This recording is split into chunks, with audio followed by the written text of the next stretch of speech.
Meus amigos, hoje eu tenho um enorme prazer de trazer aqui para um bate-papo com a gente aquele que, sem dúvidas, é um dos maiores conhecedores da história do cangaço, que é o grande escritor, o meu grande amigo Sérgio Augusto Dantas. O Sérgio tem obras fenomenais aí feitas sobre o tema cangaço. E ter ele hoje aqui com a gente para dar essa aula não é qualquer dia que a gente consegue, né?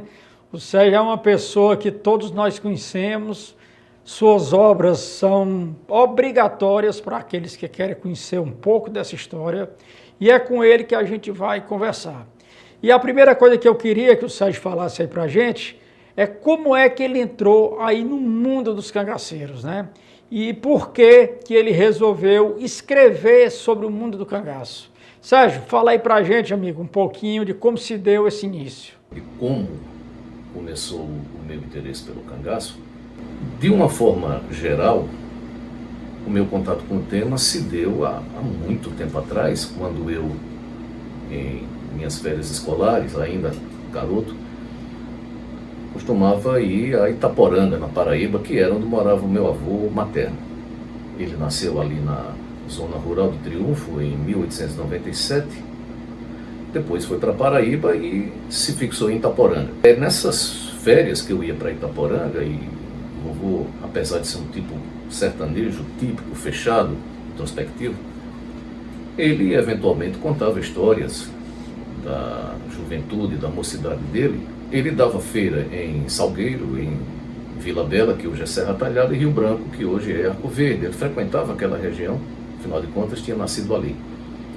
Então ele costumava contar essas histórias, mas aquilo não gerou em mim uma ideia de me aprofundar, de estudar um assunto. Todavia, em 1993, eu sou aprovado aqui num concurso do Tribunal de Justiça aqui do Rio Grande do Norte e sou nomeado para o interior, exatamente para a cidade de Martins, cidade essa que tinha um histórico relativo a eventos ligados ao cangaço, como a invasão de Jesuíno Brilhante lá, e a passagem do bando de Lampião quando da marcha pelo Rio Grande do Norte em destino a Mossoró.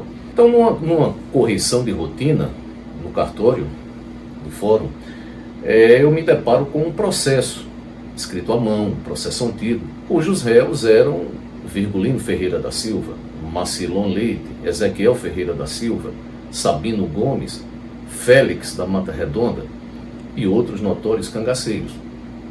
Eu me interessei por aquilo como um documento histórico. Tirei uma cópia, guardei comigo, mas até então eu não tinha também qualquer interesse em me aprofundar na matéria, em estudar o assunto.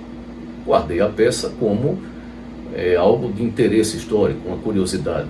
Pouco mais tarde, aí em 1999, um colega havia passado num concurso em Pernambuco, me convidou para ir com ele para assumir o cargo, e nós fomos e ficamos hospedados no Hotel das Palmeiras, em Serra Talhada. Então, à noite, ele disse: quer ir conhecer um camarada que brigou com o Lampião? Eu até achei aquilo engraçado, eu não imaginava que naquela época ainda houvesse alguém que fosse contemporâneo aos eventos do cangaço lampiônico. E nós fomos lá. Eu achei que era brincadeira, repito. Fomos lá na casa dessa pessoa, e essa pessoa era Davi Gomes Jurubeba, um dos célebres nazarenos, ainda vivo, com idade bastante avançada, mas ainda vivo e lúcido. Até nós gravamos a entrevista, uma entrevista curta, em torno de 40 minutos, onde ele falou um pouco sobre os irmãos Ferreira, sobre Lampião, Antônio e Levino, e contou combates que ele participou, como Barriguda, Caraíbas e alguns outros combates menores, mas ainda com alguma lucidez. Então foi a partir desse momento, a partir do momento que eu conheço o Davi Gomes Jurubeba, que eu vejo a história contada por um remanescente, que aí sim começou o meu interesse pelo estudo do cangaço. O que fazer então? Procurar livros. E aí veio, casualmente, encontrei numa livraria o livro Lampião, o Rei dos Cangaceiros, de Billy James Chandler, do americano, do brasilianista Billy Chandler. Um livro interessantíssimo, um livro científico, com citações de fontes. E aquilo ali, aquele trabalho do Chandler, ele me levou a realmente a querer me interessar, querer me aprofundar no assunto, e depois vieram outros títulos, outros livros que eu fui adquirindo com o tempo de pesquisa. Bom, todos nós sabemos que quando nós começamos a pesquisar o cangaço, todo mundo encontra dificuldades. É um tema que não é fácil da gente pesquisar. E eu queria que o Sérgio falasse aí para todos nós quais foram as maiores dificuldades que ele teve quando ele começou com esse estudo do tema cangaço. Bem, a respeito das dificuldades que nós enfrentamos, que nós arrostamos no início da pesquisa, uma delas certamente diz respeito às publicações, aos livros. Os livros sobre cangaço, assim como literatura regional como um todo, são livros caros e raros. São publicações de pequenas tiragens, já que não há grande interesse de patrocinadores em bancar a publicação ou mesmo de editoras.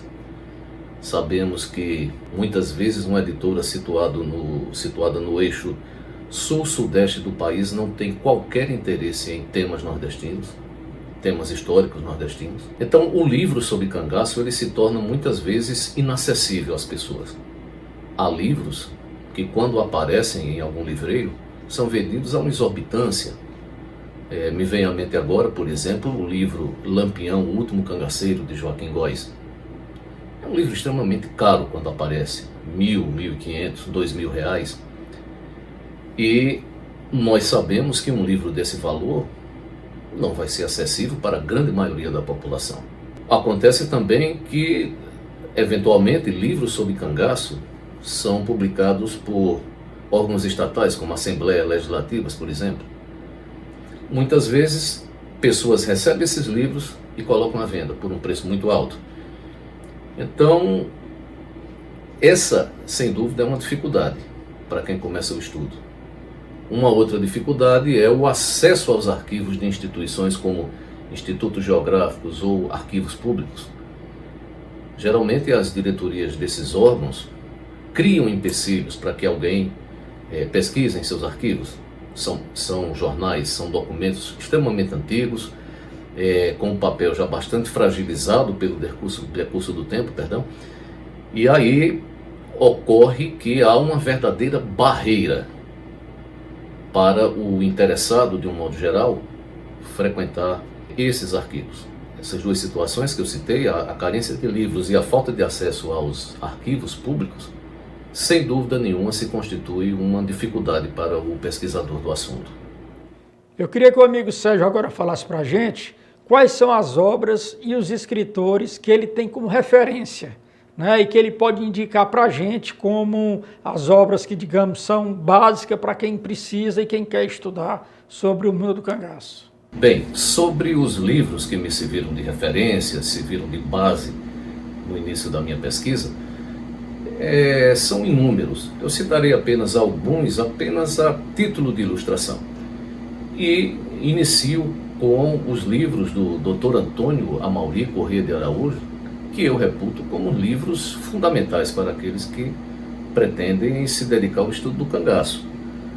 O Dr. Amauri, ele, nas décadas de 70, quando o Nordeste ainda não tinha tanta estrada em asfalto, o Dr. Amauri veio ao Nordeste diversas vezes, ganhou esses sertões com toda a dificuldade que existia na época e ainda conseguiu manter contato estreito com grande quantidade de ex-cangaceiros, de ex-policiais e inúmeras testemunhas oculares dos eventos que ocorreram naquele período. O Dr. Amauri deixa para nós um legado inestimável em termos de coleta de depoimentos. Eu citaria também, entre os antigos, Rodrigues de Carvalho. Marilurdes Ferraz escreveu um livro interessantíssimo sobre os nazarenos, que foram os primeiros grandes contedores de Lampião. E, afinal de contas, na elaboração histórica, nós temos que ouvir ambos os lados, para assim chegar a uma versão mais verossímil possível. Essa esteira também vai ser seguida pela professora Luitgarde de Oliveira Barros, em seu livro A Última Gesta, que eu reputo também como fundamental no estudo. O livro de Raul Fernandes, A Marcha de Lampião, é um livro também fundamental. Oleone Fontes, Lampião na Bahia. Maria Cristina da Mata Machado, que teve a oportunidade de entrevistar diversos ex-cangaceiros e deixou um livro chamado As Táticas de Guerra dos Cangaceiros, Memórias de um Soldado de Volante, do falecido tenente João Gomes de Lira. também eu reputo um livro espetacular. Ele contém diversos boletins, inúmeros boletins de polícia, documentos de época. Então, são esses que eu considero os principais para aqueles que desejam começar. O amigo Sérgio vai dizer agora o porquê que ele se interessou pelo personagem Corisco. Corisco, que se auto-intitulava Capitão Corisco. Com certeza é o segundo homem mais importante na história do cangaço da Era Lampiônica. O Sérgio vai contar aí um pouquinho para a gente o porquê desse interesse. Veja, eu não diria que foi um interesse que tenha surgido repentinamente a respeito de Corisco. Não. Eu apenas acreditava na época que Corisco precisava ter algo mais substancial escrito sobre sua figura. Afinal de contas, era um nome de importância no universo do cangaço lampiônico e do cangaço de um modo geral, mas que não teve o devido espaço, o devido registro de sua vida. Então eu lancei mão do que eu tinha disponível na literatura que existia sobre o tema. Boa parte ou a maior parte do meu trabalho sobre Corisco, ele vai ser retirado de jornais, de boletins de polícia e um sem número de entrevistas com pessoas que direta ou indiretamente poderiam contar algo, algum episódio onde ou no qual o Corisco tivesse inserido. Então não seria necessariamente um interesse brusco, apenas um reconhecimento de que faltava algo mais sólido, algo mais substancial sobre a figura do cangaceiro Cristino Gomes da Silva, que ficou conhecido como Corisco.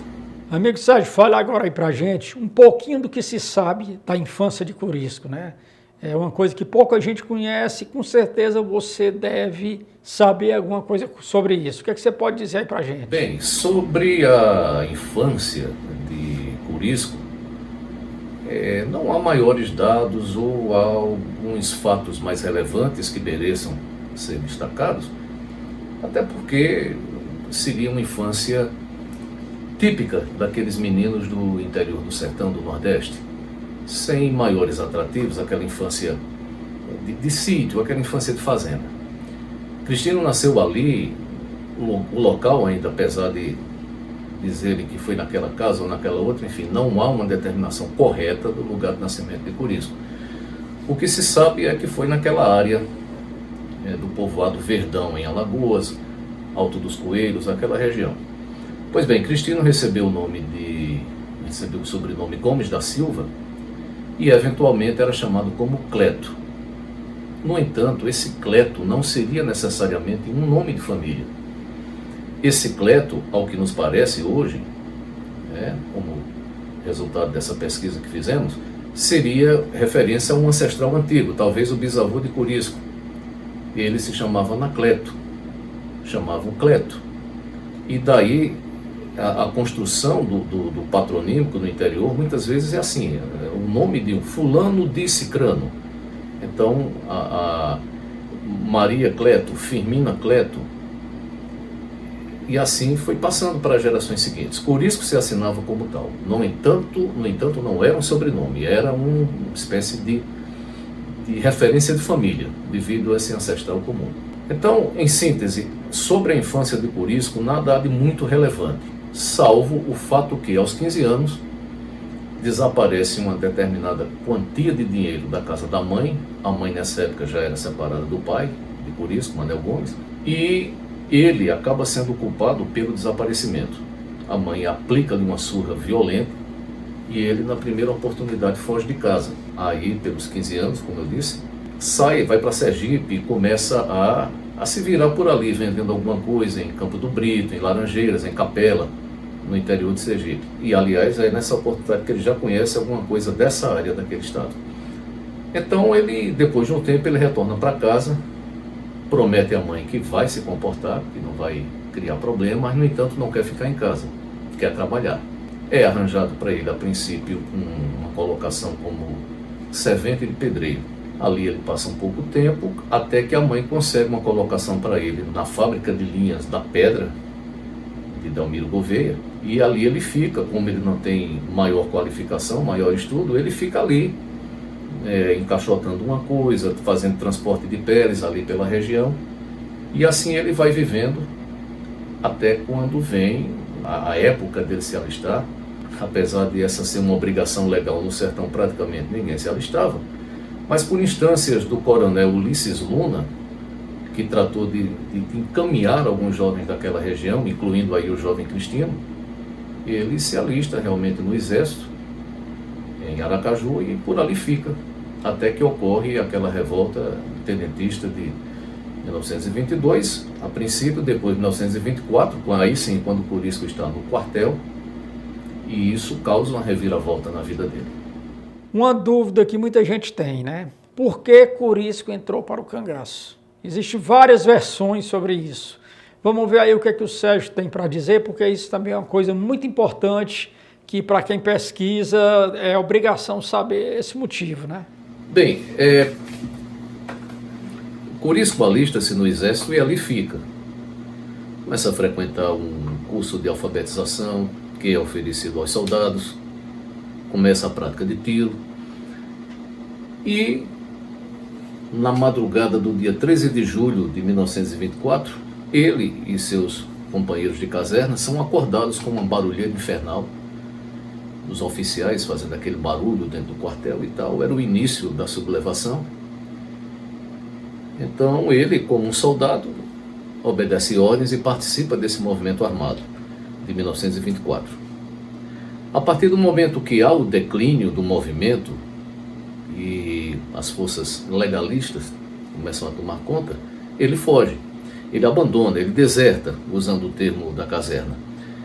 E, sem ter um lugar certo para onde ir, ele foge, mas alguém, não se tem muita certeza desse ponto, e vai para Paraíba, vai para a região de Alagoa do Monteiro, onde começa a trabalhar, e aí no final de semana, já em 1925, se envolve numa briga. E ele, para resumir, ele tinha chamado uma moça para dançar com ele, a moça não quis, e ele não gostou daquela negativa, começou a se altercar com ela, e um primo percebe aquele problema, vai e começa uma briga ali. Ele agride fisicamente ele e um companheiro de nome Tiburtino, salvo engano, ou Tibúrcio, algo assim.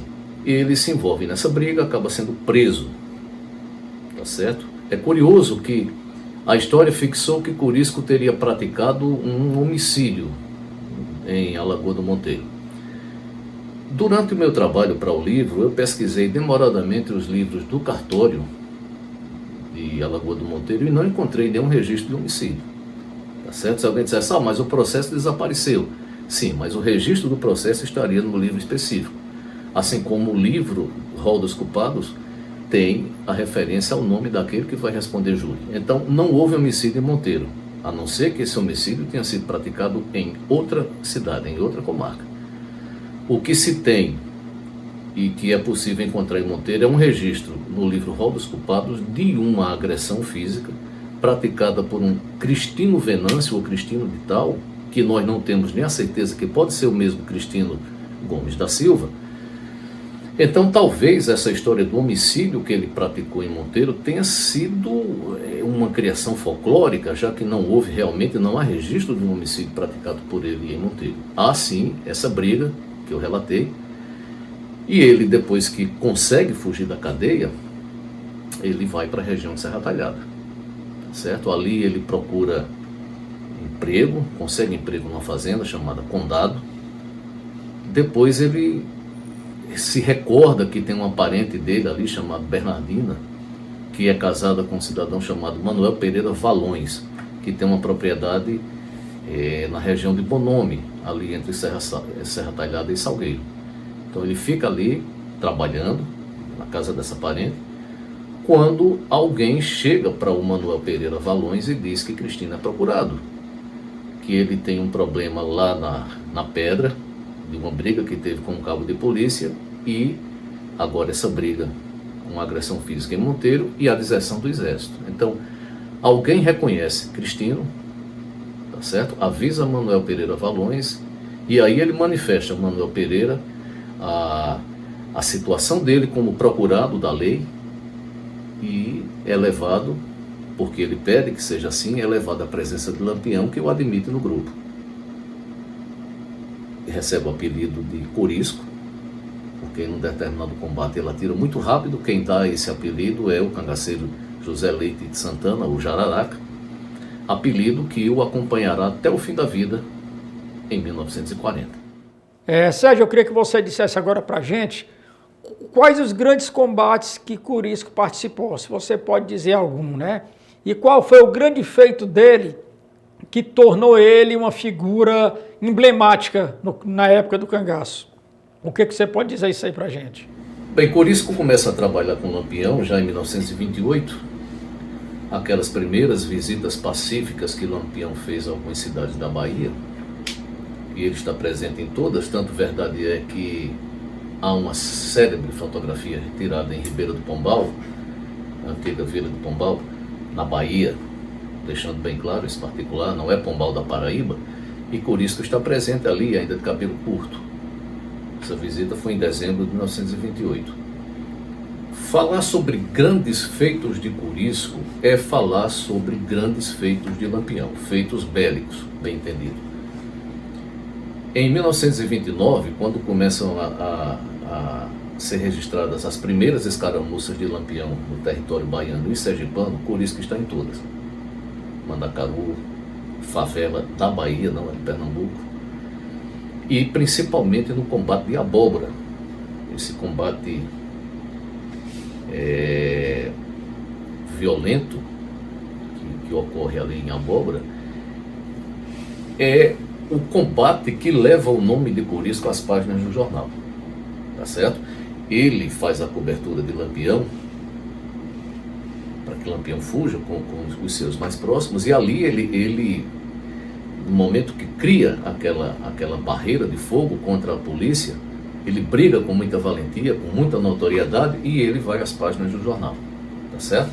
Os jornais da Bahia dizem que ele dirigiu o combate, ele foi o grande cangaceiro, né? O grande guerreiro desse combate aí de Abóbora, e até um jornal que eu não me recordo agora, se à tarde, que ele brinca até dizendo que Lampião lampeja e corisca à vontade. Então é a partir desse combate de Abóbora em 29 que se dá notoriedade, realmente, conhecimento do nome Corisco, né, do apelido Corisco. E ainda desse ano, no final de 29, ele já começa aí sim, sob a batuta de Lampião, comandar o seu próprio grupo como subgrupo de Lampião, contando com a presença de alguns primos, e promove diversas investidas em regiões da Bahia, muitas delas com o objetivo de atrair a atenção da polícia para determinado local e deixar Lampião livre para agir, como foi o caso, por exemplo, do ataque a Queimadas em dezembro de 1929, quando Lampião e seus homens matam 7 soldados do destacamento de Queimadas. Corisco, dias antes dali, fez um escarcéu na estação, no ponto de estação de Rio do Peixe, na Bahia, atraindo as forças de polícia para lá, enquanto Lampião entrava livremente em Queimadas. Corisco não participou, em que pese a opinião de outras pessoas que Corisco esteve lá. Eu me filio ao pensamento de Raimundo Nonato Marques, onde ele aponta nominalmente os participantes do ataque a Queimadas e Corisco não está presente. E jornais da época noticiaram esse ataque à estação de Rio do Peixe por Corisco como uma forma de atrair a força pública para aquela área da Bahia, enquanto Lampião ataca Queimadas. Então, essa participação de Corisco no começo do reinado de Lampião em terras baianas é muito importante. Se dá destaque a esse papel de Corisco como lugar-tenente e como uma figura realmente de apoio a Lampião. Citar todos os feitos importantes da vida criminosa de Corisco seria até maçante para quem venha assistir essa nossa conversa, esse nosso bate-papo, mas eu gostaria de destacar um que certamente foi um marco na vida de Cristino Gomes, do Corisco, e reflete bem aquela cultura sertaneja da vingança, a cultura do olho por olho, dente por dente. Nós já falamos aqui sobre o problema havido entre Corisco e o subdelegado Herculano Borges no distrito de Santa Rosa de Lima, que eu repito, hoje é distrito do município de Jaguarari, na Bahia. Então, a rota entre Uauá, a cidade de Uauá, e o povoado de Santa Rosa de Lima era o trânsito corrente de Herculano Borges, já que ele residia, tinha casa naquela cidade também, e era comerciante em Santa Rosa. Corisco sabia desse detalhe. Por vezes passou ali cruzando as fazendas Flor, Bom Despacho, na esperança de encontrar Herculano para um acerto de contas. Ocorre que em setembro de 1931, ele vem com alguns cangaceiros, inclusive o cangaceiro Guilherme, o Balão, que a Dr. Amauri Corrêa de Araújo muito conviveu lá em São Paulo, e vinha nessa estrada, onde ele costumeiramente passava, e pouco depois que ele cruza a sede, a casa-sede da Fazenda Bom Despacho, tem um córregozinho, inclusive já estive lá, há fotografias no meu trabalho sobre Corisco, e ele viu ali um tangedor com uma parelha de burros, e para. Quando vê esse tangedor e o interpela, de quem é essa tropa e tal, possivelmente ele já desconfiava de quem seria, desconfiava de alguma coisa. O tropeiro diz, é de seu Herculano Borges. E ele pergunta, onde é que ele está? Aí ele tinha ido pegar, encher um couro de água, uma cabacinha de água, e também ia fazer suas necessidades fisiológicas. E o empregado dele teria ficado esperando. Então, Corisco destaca imediatamente 2 cangaceiros, dentre eles Balão, e traz Herculano à sua presença, certo? Sai um pouco da estrada, porque era dia de feira em Santa Rosa, e ele queria fazer a coisa de uma forma discreta, para não alardear a atenção das pessoas e, consequentemente, da polícia. Então ele tira um pouco da estrada, manda os seus homens pendurarem Herculano de cabeça para baixo, com as pernas em forma de V, e ali começa aquela tortura. Uma furada de punhal aqui, outra furada ali, e Herculano até então não o reconhece, não sabe que é aquele rapaz que ele prendeu há 4 anos antes, ou quase 4 anos antes, em Santa Rosa de Lima. E depois de muita tortura, muito sofrimento, ele diz, não me reconhece, Herculano? E o Herculano não o reconhece, ele explica quem era, e ele ainda comenta, você está mais velho, você está ficando velho e tal. Em dado momento ele tira do bornal uma folha de papel, um lápis, manda que Herculano escreva uma carta para a família, uma cartinha para a família, se despedindo, porque ele iria morrer naquele momento. O homem, desesperado, pedindo que não o matasse, porque ele era pai de filhos pequenos, ainda tinha que criá-los, terminar de criá-los e tal, mas Corisco não se demoveu da ideia, e a tortura prosseguindo, o homem já sangrando e tal, a ponto de, em determinado momento, o próprio Herculano implorar, me matem de uma vez. É quando Corisco sacra a pistola do coldre e desfere vários tiros contra Herculano, vindo ele a tombar naquele local, próximo a Cacimba, ali na Fazenda Bom Despacho. Então, cometido o crime, o assassinato, ele ordena aos seus homens, aos seus cabras, que retalhem o corpo, que mutilem o corpo, e diz, eu conheço um bom lugar para colocar isso. Era justamente a fazenda, o curral da Fazenda Bom Despacho. Esse curral já um pouco reformado, mas ainda muitas das estacas ainda são as da época desse crime. E manda que seus comandados coloquem as partes que foram mutiladas ali naquelas estacas, orientando o proprietário da fazenda a não tirá-las dali, que elas iriam apodrecer ali, para mostrar às pessoas quem era Corisco e o que ele era capaz de fazer com aqueles que o traíam. Então, basicamente, eu acho esse ato, não é, o massacre de Herculano Borges, o subdelegado, como um marco, um referencial na vida de Corisco, que bem demonstra como ele agia com os seus desafetos, e que eu posso resumir, então, como o maior feito criminoso de Corisco. Quando eu digo feito de natureza delituosa, um feito criminoso. Em resumo é isso. E outro vale a pena citar que grandes eventos no qual o Lampião participou, por isso que estava junto. Eu volto a dizer, os combates de Abóbora, os combates de Favela, Mandacaru, o combate da Capoeira do Touro, Lagoa do Mel, onde morre Ezequiel Ferreira, irmão de Lampião, Curisco também lá estava. Mas para resumir, eu creio que essa história de Herculano Borges é bem lapidar, ela é bem emblemática sobre a carreira e a vida do Cristino Gomes do Corisco.